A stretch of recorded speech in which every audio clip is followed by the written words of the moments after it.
سب سے بڑی حقیقت یہ ہے۔ دوسری بات جو بڑی سمجھنے والی ہے اور غور کرنے والی ہے اسی سے وابستہ، کہ یہ بھی کائنات کی سب سے بڑی حقیقت ہے کہ نبی کریم اللہ کے آخری نبی ہیں۔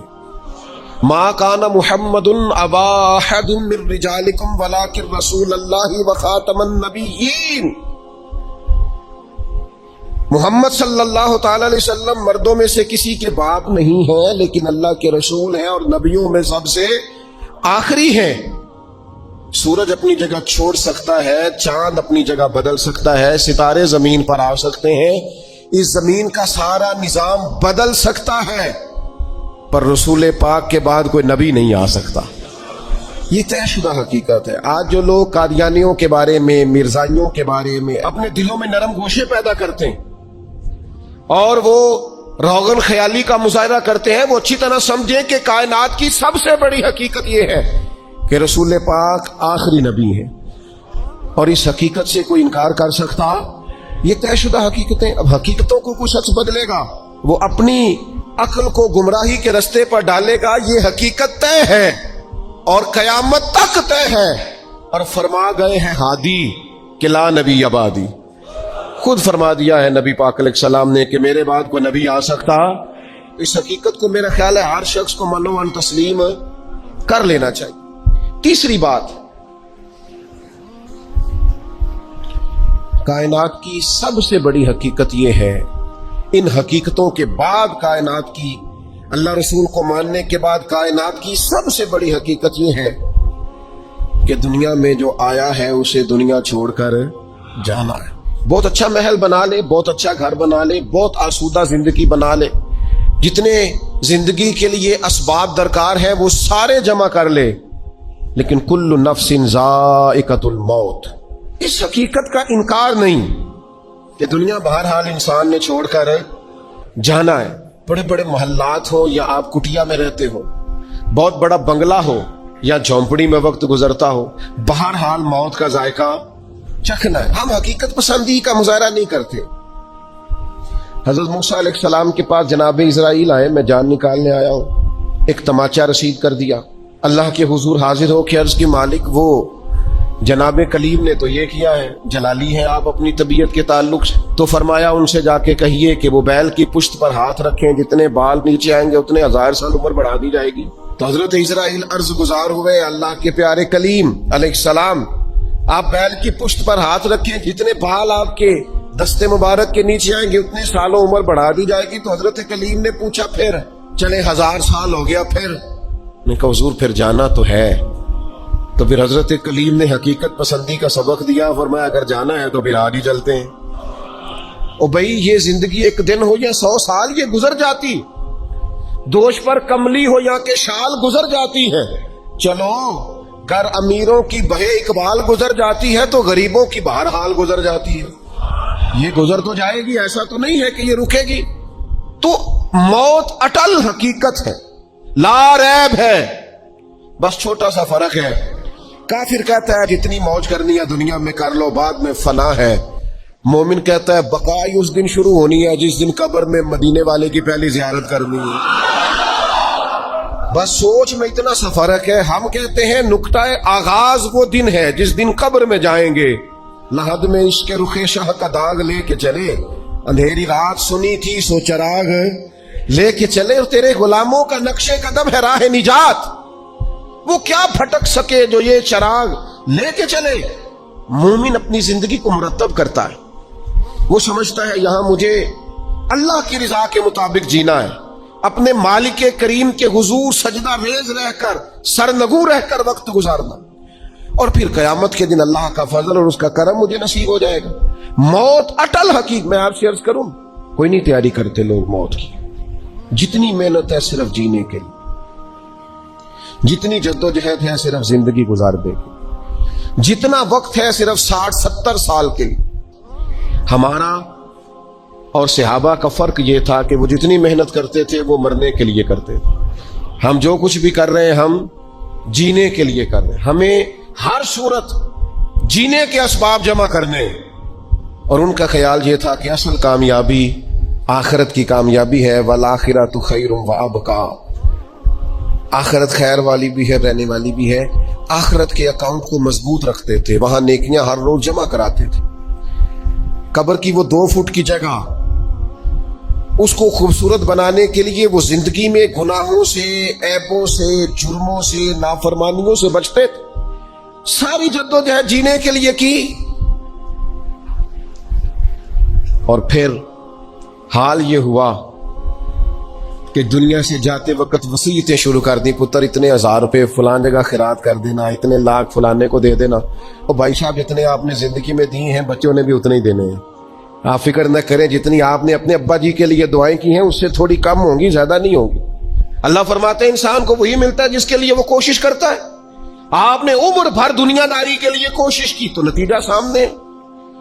ادھر آنکھیں بند ہوتی ہیں، ادھر بیٹے ایک دوسرے پہ کیس کرا دیتے ہیں، یہ پلاٹ تو ابا جی مجھے کہہ گئے تھے، یہاں تو کچا رکا میرے پاس بھی ہے، یہاں تو 3 آدمیوں سے پوچھ لیں وہ میرے نام تھے. فتنے، فسادات، لڑائیاں اور دنگے. خدا را اس حقیقت کو سمجھ کیوں نہیں لیتے کہ دنیا چھوڑ کے جانا؟ اس نظریے کو بھام کیوں نہیں لیتے کہ تھوڑے دنوں کے لیے آئے؟ یہ ذہن ہمارا بن کیوں نہیں جاتا؟ رسول کریم نے صحابی کا کندھا پکڑ کے ہلا کے کہا تھا مجھے تجھ سے بڑا پیار ہے. تو یا رسول اللہ حکم فرمایا کن فی الدنیا کانک غریب و عابر سبیل کما قال صلی اللہ تعالی علیہ وسلم. فرمایا حقیقت پسند رہنا، دنیا میں یوں وقت گزارنا جیسے مسافر گزارتے ہیں، راہگیروں کی طرح جینا. او بھائی صبح سے شام تک کوئی تو کوشش کرو، دنیا چھوڑ کے جانی ہے، مر جانا ہے. ہم سے زیادہ بلند پایا لوگ گزرے، ہم سے پہلے جتنے تھے سارے بلند درجات کے تھے. مالی طور پر مضبوط لوگ گزرے، عقلی طور پر مضبوط لوگ گزرے، سرمایہ زیادہ تھا گزر گئے، علم زیادہ تھا گزر گئے، فہم زیادہ تھا گزر گئے، حکمت زیادہ جانتے تھے گزر گئے، دانائی زیادہ جانتے تھے گزر گئے. حضرت ابراہیم علیہ السلام کے پاس جناب اسرائیل حاضر ہوئے، عرض کی حضور چلیے اللہ کریم کی بارگاہ سے پیغام اجل آیا. تو حضرت خلیل علیہ السلام عرض کرنے لگے مالک کوئی خلیل بھی اپنے خلیل کے لیے پیغام اجل بھیجتا ہے؟ تو مالک نے فرمایا کوئی خلیل بھی اپنے خلیل کی ملاقات کو ناپسند کرتا ہے تو ملنے کے لیے بلایا ہے تو آئیے نا. تو عرض کی مالک کو پیغام کبھی پہلے آ جاتا تو تیاری کر لیتے. تو کہا ابراہیم تندرست جسم میں جس دن پہلا درد ہوا تھا تو پہلا پیغام ہی تو بھیجا تھا. سیاہ بالوں میں جس دن سفید بال چمکے تھے تو پیغام بھیجا تو تھا. جس دن سیدھی کمر درد سے تھوڑی جھکنے لگی تھی تو پیغام بھیجا تو تھا. یہ پیغام تو یکے بعد دیگرے آتے رہے. آئے پیغام آئے، کبھی دادا کی چارپائی کو کندھا دیا، کبھی دادی کی چارپائی کو کندھا دیا، کبھی رشتہ داروں کے جنازے پڑے، کبھی ماں باپ کے جنازوں کو کندھے دیے. وقت تو سارے دیکھے، لیکن کیا خیال تھا صرف انہوں نے دنیا چھوڑنی تھی.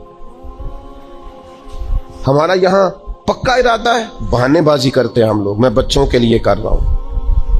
جن بچوں کے والدین ان کی پیدائش سے پہلے دنیا سے چلے جاتے ہیں وہ بچے پلا نہیں کرتے، ان کے رزق نہیں آیا کرتا. آپ جائز ناجائز اکٹھا کر رہے ہیں بچوں کے لیے، جھوٹ بول رہے ہیں آپ. خدا را اس حقیقت کو سمجھنا، ایسے ہی حقیقت پسندی سے دور نہ ہو جانا. موت ہر وقت تلاش کرتی ہے، ڈھونڈ لیتی ہے، ایک ساتھ آگے نہ ایک ساتھ پیچھے. پھر جانا ہے اور بہرحال جانا ہے. بھول جاتے ہیں لوگ، نئی دوستیاں بنا لیتے ہیں لوگ، نئے تعلقات بنا لیتے ہیں لوگ. آہستہ آہستہ ہمارے بعد لوگ دوسروں کو قبول کرنا شروع کر لیتے ہیں. وہ میں قبرستان جایا کرتا تھا تو پہلے قبروں کے پیچھے زیادہ تر یہی لکھا ہوتا تھا آخری آرام گاہ. تو ایک کچھ عرصہ پہلے چند سال ہوئے میں قبرستان گیا تو ایک قبر کے کتبے کی بیک سائڈ پہ لکھا تھا میں بہت اہم تھا. یہ میرا وہم تھا، وہم تھا میرا کہ میں بڑا اہم ہوں. ایسا کچھ بھی نہیں تھا. کس نے کہا ہے میں اہم تھا؟ کوئی بھی نہیں. سارے کام چل رہے ہیں، کچھ بھی ایسا نہیں ہوا. بھائی اس حقیقت کو سمجھو، جانا ہے اور بہرحال جانا ہے، اور دنیا کو بہرحال چھوڑنا. حقیقت پسند بنے. اور یہ جو سہارے ہم نے لیے ہوئے ہیں جان بوجھ کر، جھوٹ کے، اور ڈانگ ٹپاؤ پالیسی کے دیکھی جائے گی، بس ٹھیک ہو جانا ہے، بس تھوڑا یا اس سے باہر آ جائیں. اب کتنی کو دیر، کتنا کو بچپنا، کتنا کو لڑک پن، کتنے کو شغل، کتنا کو تصویروں کی دنیا کی زندگی، کتنا کو خواب. میں ایک دوست شکوہ کرنے لگے، کہنے لگے تھوڑا سا الجھ گیا تھا، امید تھی مجھے ڈھیر سارے دوست آ جائیں گے اور میری اس پریشانی میں میرے ساتھ کھڑے ہو جائیں گے اور میں نکل جاؤں گا اس پریشانی سے. تو میں نے کہا یہ تو خوابوں کی زندگی ہے. جتنے لوگوں کے ساتھ آپ زندگی میں کھڑے ہوئے اتنوں نہیں آپ کے ساتھ کھڑے ہونا تھا. آپ خود اندازہ کر لیں. ہمیں بہت ساری چیزیں یاد آتی ہیں جب ہمیں کوئی کام بتاتا ہے تو سیم صورتحال دنیا کی ہے. ہم حقیقت پسند نہیں، کہانیوں کی دنیا میں زندہ ہیں، رنگوں کی دنیا میں زندہ ہے، تصویروں کی دنیا میں زندہ ہے، لائکس اور کومنٹس کی دنیا میں زندہ ہے، سٹیٹس کی دنیا میں زندہ ہے. حقیقت کچھ اور ہے، افسانہ کچھ اور ہے، خواب کچھ اور ہے، دن کا اجالا کچھ اور ہے. میرے بھائی سفر گھر بیٹھ کے میپ پر ماپنا اور ہے، اور سواری پر بیٹھ کر وہ منزلیں طے کرنا کچھ اور ہے. یاد رکھنا، گھر بیٹھ کر یہ کہنا کہ میں آیا یہ اور ہے، اور جب پاؤں میں آبلے پڑ جائیں، چھالے پڑ جائیں، اور جب ذہن چکرانے لگے اور گاڑیوں میں بیٹھتے نظریں گھومنے لگے تو اس وقت منزلوں کا تعین کرنا یہ کچھ اور ہے. جسے زندگی ہو پیاری وہ یہیں سے لوٹ جائے. اپنی زندگی میں حقیقت پسند بنے. کبھی بھی آنکھیں بند، میں کبھی کبھی تڑپ جاتا ہوں. کچھ لوگ بڑے حقیقت پسند تھے، بڑے. حضرت عمر رضی اللہ تعالیٰ عنہ بڑے حقیقت پسند تھے. کبھی کسی خواب کا سہارا نہیں، کچھ نہیں. کسی نے بڑی تعریف کی حضرت عمر کی، کہا کیا بات، اور وقت شہادت کی. حضرت عمر نے ساری فضیلتیں اپنی سنی ہوئی تھیں، پر عاجزی کا منظر، خود عاجزی کر رہے تھے، ہمیں حقیقت بتا رہے تھے. فرمانے لگے تمہارا خیال ہے عمر کی بڑی شان ہے، لیکن یہ اندازے عجز دیکھنا. فرمانے لگے میرے لیے یہ دعا کرنا، مجھے زخم لگ گیا ہے، میں دنیا چھوڑ رہا ہوں، میرے لیے یہ دعا کرنا. درجہ نہیں چاہیے، بس میری نیکیاں اور میری بدیاں معاذ اللہ برابر برابر ہو جائیں. میرا رب بس اتنا کہہ دے جا تجھے معاف کیا، اس سے زیادہ نہیں. یہاں تو جس نے 15 دن نفل پڑھ لیے ہیں اور 10 عمرے کر لیے ہیں، اس کے پاس بھی چیٹ ہے جیب میں جنت جانے کی. یہاں جس نے 5-6 اکٹھی مسلسل محفل نعت کرائی ہیں، اس کے پاس دونوں جیبوں میں لسٹ نعت خان خطیب پیر دے گئے کہ تو فکر نہیں کرنی، تیرے لیے ہر چیز کنفرم ہے، تو بہت بڑا عاشق رسول ہے. جیبوں میں ڈگریاں لیے پھرتے ہیں لوگ. اور حضرت عمر کیا کہتے ہیں؟ دعا کرنا برابر برابر ہو جائے. برابر. امام جعفر صادق رضی اللہ تعالیٰ عنہ، میرا وجدان ہے، میں سادہ آدمی ہوں، دعوے سے بچتا ہوں، لیکن ایک فقیرانہ سا دعویٰ کرتا ہوں، امام جعفر صادق کا خالی نام لینے سے فیض نصیب ہوتا ہے. کسی کا قول نہیں سنا رہا، ذاتی بات کر رہا ہوں. ذکر کرنے سے، نام لینے سے طبیعت کے اندر نورانی فیوز و برکات حاصل ہوتے ہیں. اتنا بڑا آدمی امام اعظم ابو حنیفہ، فقہ میں سب سے بڑے امام ہے. کسی نے کہا عمر کتنی؟ فرمایا 2 سال کا حضور بڑھاپا، اور 2 سال. فرمانے لگے عمر وہی 2 سال ہے جو امام جعفر صادق کی خدمت میں گزر گئی. اتنے بڑے آدمی سیدنا امام جعفر صادق حقیقت پسند بڑے تھے. حضرت داؤد طائی ان کے شاگرد ہیں، مرید ہیں، خلیفہ ہیں. ایک دن کہنے لگے ادھر آ داؤد، حضور حکم ہو. فرمایا میری آخرت کے لیے دعا کرنا، صرف تعلیم کے لیے، تربیت کے لیے، امت کو پیغام دینے، میری آخرت کے لیے دعا کرنا. تو حضرت داؤد طائی رو پڑے. عرض کی حضور آپ حضور علیہ السلام کے نواسے، خاندان رسول ہیں، میں آپ کے لیے دعا کروں؟ تو فرمانے لگے یہی تو دعا کرانی ہے کہ کہیں قیامت میں نانا کہ حضور مجھے شرمندگی نہ اٹھانی پڑے. دعا کرنا میں کامیاب رہوں. میں ڈھیر سارے ایسے سادات کو جانتا ہوں جنہوں نے زندگی بھر کسی کو بتایا نہیں میں سید ہوں. وہ کہتے تھے یار ذرا وہ سٹیٹس بن جائے، معیار بن جائے کردار و عمل کا، علم و فضل کا، پھر کریں گے اظہار. آج ہی میں رہے عمر بھر. خدا را حقیقت پسند بنے، ریالٹیز کو سمجھیں، جو اصل ہے اس پر آپ قائل ہوں، جو اصل نہیں اس پر آپ کبھی بھی ایک اور حقیقت بھی اچھی طرح سمجھ لیں. یہ ڈھیر سارے لوگ جو رکے دیتے ہیں، پیغام دیتے ہیں اور مجھ سے محبت کی وجہ سے بار بار دعا کا کہتے ہیں، انہیں ایک حقیقت سے پردہ اٹھا کے بتانے لگا ہوں۔ یہ کائنات کی بہت بڑی حقیقت ہے کہ جس کو مشکل آئی ہے نا، اس کے لیے اللہ آسانی بھی فرمائے۔ بہت بڑی حقیقت ہے۔ کیوں کہ قرآن مجید نے کہا فَإِنَّ مَعَ الْعُسْرِ يُسْرًا، إِنَّ مَعَ الْعُسْرِ يُسْرًا، فرمایا بے شک مشکل کے ساتھ آسانی ہے، بے شک مشکل کے ساتھ آسانی۔ یہ حقیقت ہے قرآن کی بتائی ہوئی۔ اس لیے جہاں جہاں بھی مشکلات ہیں وہ سمجھ لیں کہ بڑی جلدی یہ مشکلات دروازہ بنے گی، اور جیسے ہی دروازہ کھلے گا سامنے آسانیاں نظر آئیں گی۔ حضور غوث اعظم رضی اللہ تعالیٰ عنہ، شیخ عبد القادر الجیلانی رضی اللہ تعالیٰ عنہ فرماتے مجھ پر سخت مشکلات آئی، یہاں تک کہ بھوک کی وجہ سے، شدت بھوک کی وجہ سے میں زمین پر لیٹ گیا، اور ذرا میں پریشان ہونے لگا تھا کہ خود بخود میری زبان پر یہ آیتیں جاری ہو گئی فَإِنَّ مَعَ الْعُسْرِ يُسْرًا، إِنَّ مَعَ الْعُسْرِ يُسْرًا۔ فرمایا میں آیتیں پڑھ رہا تھا، اٹھ کے بیٹھا، چلنے لگا، کام میں لگ گیا، چند ہی دنوں میں اللہ نے ساری مشکلات کو آسان فرما دیا۔ یہ حقیقت ہے، اس حقیقت کو کبھی جھٹلانا۔ اس لیے یہ جو لوگ اکثر کہتے ہیں نا کہ جناب اسلام پر بڑی مشکلات ہیں اور حالات بڑے سخت ہیں اور فلانا کیا کر رہا ہے اور فلانا کیا کر رہا ہے، تو میں کہا کرتا ہوں یہ جتنا زیادہ گمہ ہوتا ہے نا، طوفان اتنا تیز آیا کرتا ہے۔ گھٹن جتنی زیادہ ہو، ہوا پھر اتنی۔ مسلمانوں نہ گھبراؤ، خدا کی شان باقی ہے، ابھی اسلام زندہ ہے، ابھی قرآن باقی ہے۔ یہ کافر کیا سمجھتے ہیں جو ہم سے روز الجھتے ہیں، ابھی تو کربلا کا آخری میدان باقی ہے۔ ایسا تو کچھ نہیں ہے کہ حالات بالکل ٹھیک نہیں ہوں گے۔ یہ جتنی مشکلات ہیں یہ اپنے پہلو میں آسانیاں لے کے آیا کرتی۔ میں اس زمانے میں بڑی سخت تکلیف کا شکار تھا، تو میری والدہ بڑے دبے لفظوں میں کبھی کبھی ماتھا چوم کہتی پتر اللہ نے اتنا دینا ہے، سانبے ہی نہیں جانا۔ تو وہ چلے سادے لوگوں کا جملہ ہے، اور اس جملے کے اندر ابھی بھی اتنے معاملات ہیں یہ کنٹرول کے، انتظامات کے، میں واقعی نہیں سنبھال سکتا۔ وہ کئی سارے لوگ ملیں تو تب سنبھالے جاتے ہیں۔ بھائی ہر مشکل اپنے دامن میں آسانی رکھتی ہے، ڈسٹرب نہ ہو، مینٹلی طور پر پریشان نہ ہو۔ جیسے ہی مشکل آئے قرآن کا یہ فیصلہ ہے کہ وہ اپنے ساتھ آسانی لے کے آئے گی۔ اور ایک اور حقیقت بھی اچھی طرح سمجھ لیں، رزق بندے کو تلاش کرتا ہے۔ آپ کو گھر سے نکلنا ہے، کوشش کرنی ہے، محنت کرنی ہے، لیکن جو جائز نہیں اس کی طرف ہاتھ نہیں بڑھانا، اس لیے کہ جو آپ کا ہے وہ تو آپ کو ڈھونڈ رہا ہے۔ بس آپ نے کوئی کاروبار شروع کیا نہیں، تھوڑی سی محنت کی نہیں، تو وہ جو آپ کا رزق ہے نا وہ آپ کو تلاش کر رہا ہے، وہ ڈھونڈ رہا ہے، وہ آپ تک پہنچ جائے گا۔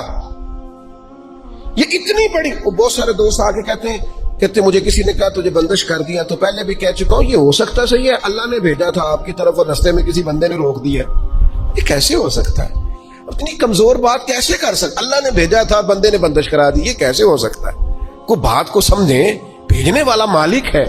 سنیں رسول اللہ صلی اللہ علیہ وسلم کا اتنا قیمتی فرمان، غربت کے ہاتھوں پریشان ہونے والے اور یہ کہنے والے کہ کئی کاروبار شروع کیے ہیں میرا چلتا نہیں، جو قدم آگے رکھتا ہوں پیچھے جاتا ہے، وہ یہ اس حدیث کو ذرا سنیں اور اپنے ذہن سے ان ساری آزمائشوں کو نکالیں۔ اللہ کے پیارے رسول علیہ السلام نے فرمایا رزق بندے کو اسی طرح تلاش کرتا ہے جیسے موت بندے کو تلاش کرتی ہے۔ یہ جہاں بھی ہو، جس مقام پہ بھی ہو، جب وقت آتا ہے تو موت پہنچ جاتی ہے نا، تو جب خدا کا ارادہ کرم ہوتا ہے تو رزق بھی پہنچ جاتا ہے۔ آپ محنت جاری رکھیں، کاروبار کرتے رہیں، جدوجہد کرتے رہیں، جو آپ کا ہے وہ آپ تک پہنچ جائے گا۔ اپنی زندگی میں حقیقت پسند بنے، یہ ایسے ہی دوسروں کے پیسوں پر موج کرنے کا ارادہ ترک کر دیں، کسی اور کے گھر جا کے پیٹ بھرنے کا خیال اپنے دل سے نکال دیں، حقیقت پسند بنے، جو آپ کا ہے وہ انشاءاللہ۔ حضرت مولا علی شیر خدا رضی اللہ تعالیٰ عنہ نے نا ایک انار اللہ کے بارگاہ میں کسی غریب کو دیا انار، تو آپ فرماتے تھے مجھے اس کے بدلے 10 آئیں گے، چونکہ قرآن کہتا ہے ایک کے بدلے 10۔ تو دروازے پہ ایک شخص آئے دینے کے لیے، وہ دیا آپ نے، تو ایک شخص صاحب انار لے کے آئے، تو انہوں نے مولا علی شیر خدا کو 10 دیے۔ آپ فرمانے لگے یہ نہیں ہمارے، کہنے لگا آپ کے ہیں؟ فرمایا ہمارے نہیں۔ کہا آپ کے ہیں؟ یہ ذرا یقین کا حسن دیکھیے۔ فرمایا ہمارے نہیں۔ کہا جناب آپ کے ہی ہیں؟ فرمایا نہیں، ہمارے تو آنے تھے 11۔ چونکہ ایک کے بدلے میں اللہ نے 10 دینے تھے، ایک ہمارے والا اور 10 اللہ کی طرف سے انعام آنے والا. اس شخص نے جیب میں ہاتھ ڈالا، کہنے لگے اے شیر خدا، آپ کے یقین کامل پہ بھی قربان جاؤں، میں 11 ہی لایا تھا، بس دیکھ رہا تھا شیر خدا کیا فرماتے ہیں. آپ کا یقین، آپ کا اللہ کی ذات پر بھروسہ، کیا خوبصورت انداز ہے. محنت تو کی ہے کسی کے گھر میں، مزدوری تو کی ہے کسی کے ہاں، نوکری تو کی ہے کسی کے ہاں، لیکن وہ کی کسی بندے کے ہاں ہے. رزق بارہ اللہ عطا کرے. میرا خیال ہے اگر یہ ذہن بن جائے تو یہ جو ہم روز شکوے کرتے ہیں نا، فلانا ظالم ہو گیا، فلانا جابر ہو گیا، فلانا فاسق ہو گیا، اگر کوئی ہے تو ظاہر ہے وہ اپنے جرم کی سزا پائے گا، لیکن ہم اس آزمائش سے بھی باہر آ جائیں. زندگی حقیقت پسندوں والی گزاریں. خیالات کی دنیا، خوابوں کی دنیا، لوگوں پر بھروسہ، بندوں سے امیدیں، مخلوق خدا پر توجہ، اتنے مل جائیں گے، اتنے آ جائیں گے، فلانا اتنی مہربانی کر دے گا. ان ساری جو ہماری حقیقت پسندی سے دوری ہے، اس ساری چیزیں، ساری خوابوں کی دنیا ہے. آپ حقیقت کی دنیا میں آئیں، زمین پر آئیں. کبھی بھی وہ کسی نے کہا تھا محبت کو سمجھنا ہے تو نہ سے خود محبت کر. کنارے سے کبھی اندازہ طوفان نہیں ہوتا، پانی میں اترے تو پتہ چلتا ہے پانی کتنا کتنا ہے. اس لیے عزیز بھائی، میری بالخصوص نوجوانوں سے گزارش ہے، حقیقت پسند بنو یار. آپ جو نہیں ہیں وہ بننے کی ضرورت. بہت پہلے کہا تھا، پھر کہتا ہوں. ایک بزرگ کہتے ہیں میں ہر ایک سے نصیحت لے لیتا تھا. ایک طوائف گزر رہی تھی تو وہ بھی مجھے نصیحت کر گئی. میں نے اسے کہا کہ پردہ کار اللہ سے ڈر. اس نے ایسا جواب دیا کہ کئی گھنٹے بابا جی بے ہوش رہے. کہتے میں نے کہا پردہ کر اللہ سے ڈر. تو کہنے لگی حضور معاف کرنا، آپ نے ایک بات کی ہے تو ایک میں بھی کر لوں. میں نے کہا بیٹا کر لو. تو کہنے لگی میں انشاءاللہ توبہ بھی کروں گی، پردہ بھی کروں گی، پر ایک بات کرنی ہے، میں جو ہوں وہی کہلاتی ہوں. آپ بتائیے، آپ جو کہلاتے ہیں آپ وہ ہیں کہ یا ڈھونگ رچایا ہوا ہے؟ سچ بتائیں. لوگ تو آپ کو ولی اللہ مانتے ہیں، درویش، صوفی، فقیر، خدا ترس مانتے ہیں. آپ نے ڈھونگ رچایا یا آپ ہیں بھی؟ فرماتے اللہ اکبر کا اور بے ہوش ہو کے زمین پہ گر پڑا. اور پھر میں اسے ڈھونڈتا رہا. زبان خلق کو نکارائے خدا سمجھو. او بھائیو، حقیقت پسند بنو. یہ جو ہم نے بہانے بازی اپنے ساتھ لگائی ہوئی ہے، اپنے ساتھ دھوکہ کرنا چھوڑ دو، اپنے آپ کے ساتھ ظلم چھوڑ دو، اپنے آپ کے ساتھ زیادتی چھوڑ دو، اپنے آپ کے ساتھ جان بوجھ کر خوش فہمیوں میں زندہ رہ کر عمل سے دور ہونا اور اپنے لیے معاذ اللہ قیامت کی سزائیں اکٹھی کرنا، اسے چھوڑ دو. حقیقت حال پر میں، اللہ مجھے معاف کرے، خدا نہ کرے میرے منہ سے کوئی ایسی بات نکلے. یہاں لوگ بچے داخل کرانے آتے ہیں، کہتے ہیں کہ بچہ داخل کر لیں، حفظ کرا دیں، ہماری بخشش کا ذریعہ بن جائے گا. تو میں کہتا ہوں آپ کی ابھی 45 سال عمر ہے، آپ اپنی بخشش کے لیے خود تیاری کیوں نہیں کرتے؟ یہ بچہ آپ کی بخشش یہ تو کرائے گا، حدیث میں موجود ہے. لیکن میرے بھائی یہ کیا بات ہوئی، آپ نہ جائز دیکھیں نہ ناجائز دیکھیں، نہ نماز کا خیال کریں نہ حدود اللہ کا خیال کریں، اور آپ نے ذہن بنا لیا ہے کہ بچہ داخل کرا دیا تو بخشا دے گا. اور وہ جو بخشانے والی بات ہے نا مشکات میں، اس کے بھی لفظ کیا ہے؟ فرمایا جو قرآن مجید کو پڑھے اور قرآن کے حلال کو حلال جانے اور حرام کو حرام جانے، وہ اپنے خاندان کے 10 بندے لے کر جنت میں جائے گا. میں انکار نہیں کرتا، یہ بہت بڑی بشارت ہے، حافظ بندے جنت میں لے کے جائیں گے. اور اعلیٰ حضرت نے لکھا ہے عالم دین کے شاگردوں کی تعداد آسمان کے تاروں کے برابر بھی ہوئی تو اللہ عالم کی سفارش ان کے حق میں قبول فرمائے گا. یہ بات درست ہے، پر یہ کہ آپ بھروسہ کر کے بیٹھ گئے. حضرت ابو ہریرہ رضی اللہ تعالیٰ عنہ نے کہا تھا حضور جو کلمہ پڑھے گا جنت میں جائے گا. تو یہ روایت میں بیان کر دوں تو حضرت عمر قریب تھے، عرض کی حضور اس طرح تو لوگ عمل کرنا چھوڑ دیں گے. تو حضور نے فرمایا ابو ہریرہ رہنے دو، ان کو وہی باتیں بتاؤ جو عمل کے قریب کریں. بڑی خوش فہمیاں ہیں، نا عاقبت اندیشیاں ہیں. کبھی کبھی لوگوں کی باتیں سن کے ہم حیران ہو جاتے ہیں کہ یار چھوڑ دیں، آپ حقیقت پسند بنے. کم از کم میں، کم از کم آپ، ہم تو اتنا سوچیں کہ یار بس جو اصل ہے اس پر رہیں، اصل سے آگے بڑھنے کی کوشش نہ کریں، ورنہ پھر زندگی ہواؤں کی نظر ہو جائے گی. خوابوں میں جینے کی ضرورت نہیں ہے. آپ آنکھ کھولیں، بیدار ہوں اور بیداری میں زندگی گزاریں. آپ کو لطف آئے گا کہ جو آپ ہیں وہی آپ کر رہے ہیں. میرے بھائیوں، محبت، دل کی وابستگی، روح کا میلان اس کو کہا جاتا ہے دل انسانی جسم کا بادشاہ ہے. جو چیزیں دل میں پنپتی ہیں، جو خواہشات دل کے اندر قرار پکڑتی ہیں، سارا وجود وہی کرتا ہے. انسان کا پورا نظام اسی دل کی فرما برداری کرتا ہے. لیکن ہوتا یہ ہے کہ نہ چاہتے ہوئے بھی، سمجھ بوجھ رکھتے ہوئے بھی، چیزوں کے مضر اثرات سے آگاہی رکھتے ہوئے بھی بعض اوقات دل ایسی چیزوں کی طرف میلان کرتا ہے جو بڑی نقصان دہ ہوتی ہے. انسان کے وجود کا بھی، اس کی روح کا بھی، اس کے باطن کا بھی وہ چیزیں بہت زیادہ نقصان کرتی ہیں. لیکن انسان ان سے بعض اوقات نجات نہیں حاصل کر پاتا. مثلا سب کو پتا ہوتا ہے کہ ہرس، لالچ، ہوس یہ کوئی اچھی چیز نہیں. اللہ تعالیٰ اگر ضروریات کا رزق عطا کر دے اور ضروریات پوری ہونے لگ جائیں تو بہت اچھا ہے. لیکن نہ چاہتے ہوئے بھی بعض لوگ مال کی ہرس میں، ہوس میں، لالچ میں مبتلا ہو جاتے ہیں. یہ محبت دن بدن بڑھتی چلی جاتی ہے. وہ خود اپنے آپ سے کئی دفعہ سوال کرتے ہیں کہ دل تو نے تو ایک دفعہ یہ کہا تھا کہ بس میری ضروریات پوری ہونے لگ جائیں، 2 وقت کی روٹی چلنے لگ جائے، بچوں کے اخراجات نکلنے لگ جائیں، سر چھپانے کو ایک مکان مل جائے تو کافی ہے. اب تو کدھر نکل گیا؟ لیکن بہت سارا اس سے بڑھ کر اللہ نے فضل کر دیا، خواہش سے بڑھ کر عطا کر دیا، لیکن کہیں ٹھہراؤ نہیں ہو پا رہا، دل روک نہیں رہا.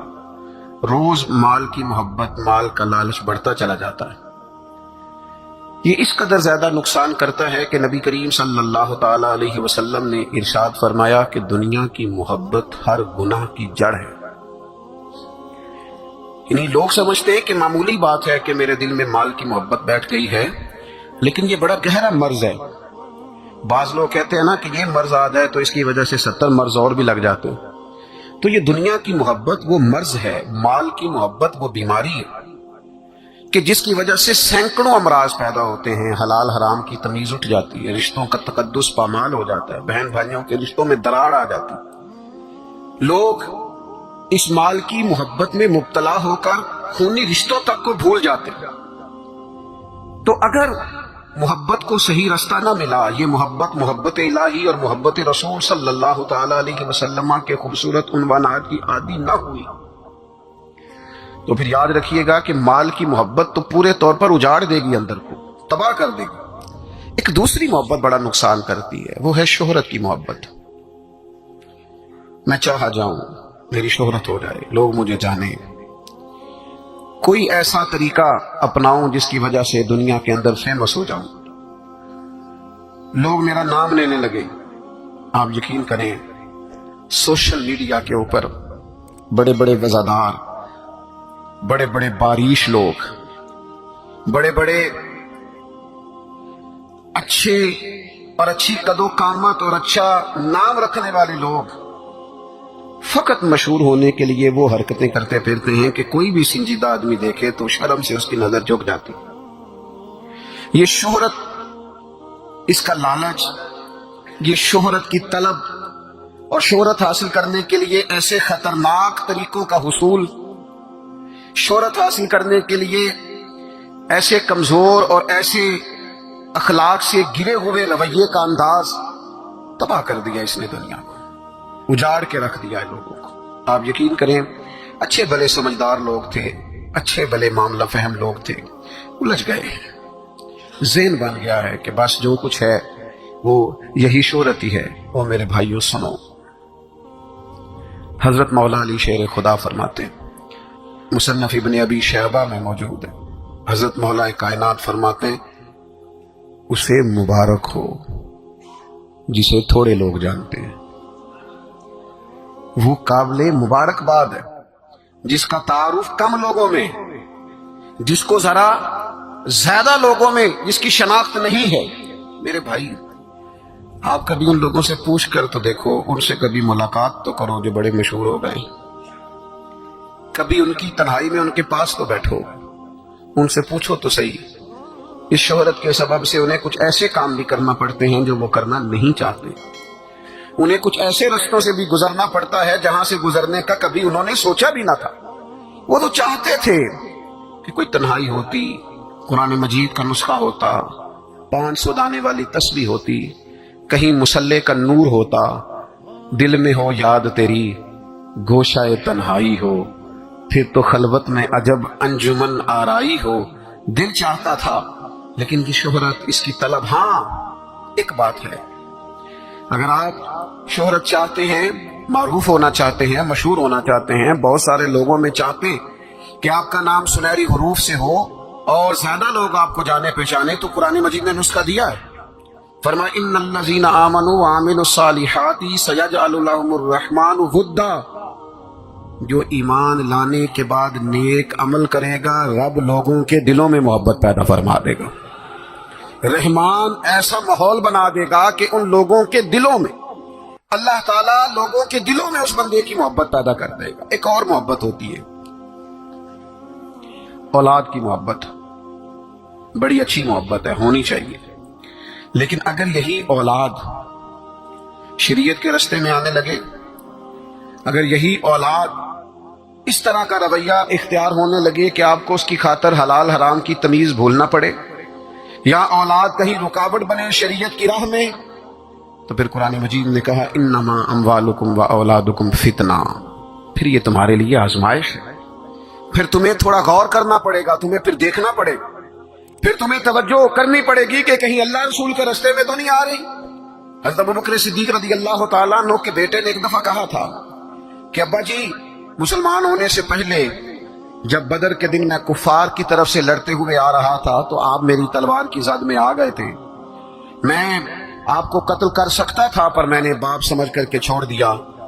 تو سیدنا ابوبکر صدیق فرمانے لگے بیٹا تو ابھی کلمہ نہیں پڑھتا تھا، تو نے مجھے باپ سمجھ کے چھوڑ دیا، اگر تو بدر والے دن میری تلوار کے نیچے آتا تو میں تجھے کبھی بیٹا سمجھ کے معاف نہ کرتا، دین کا مخالف سمجھ کے قتل کر دیتا۔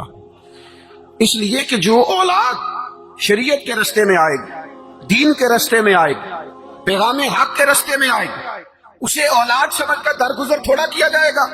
میرے عزیزو، وطن کی محبت بھی کبھی غالب آتی ہے، علاقے کی محبت بھی کبھی غالب آتی ہے۔ انسان جہاں پیدا ہوتا ہے، جہاں جوان ہوتا ہے، جہاں وقت گزارتا ہے، جہاں اس کے احباب ہوتے ہیں، جہاں اس کی دوستیاں ہوتی ہیں، جہاں اس کے تعلقات ہوتے ہیں، وہ محبت بھی کبھی غالب آتی ہے۔ لیکن یاد رکھنا، سارا کچھ ہی مکہ مکرمہ میں موجود تھا، وہیں پیدا ہوئے تھے صحابہ، وہیں دوستیاں تھیں، تعلق تھے، رشتہ داریاں تھیں، لیکن جب پتہ چلا نا کہ محبوب کو مدینہ پسند ہے تو پھر کسی نے بھی وطن سے پیار نہیں کیا، محمد عربی کے شہر سے محبت فرمائی ہے۔ میں اللہ کے حضور بڑے درد دل سے آج عرض گزار ہوں، اے اللہ پوری دنیا کے مسلمانوں کو، پاکستان والوں کو اللہ حقیقت پسند کر دے، محنت کا عادی کر دے، کردار و عمل کو ٹھیک کرنے والا کر دے، آسانی والا کر دے۔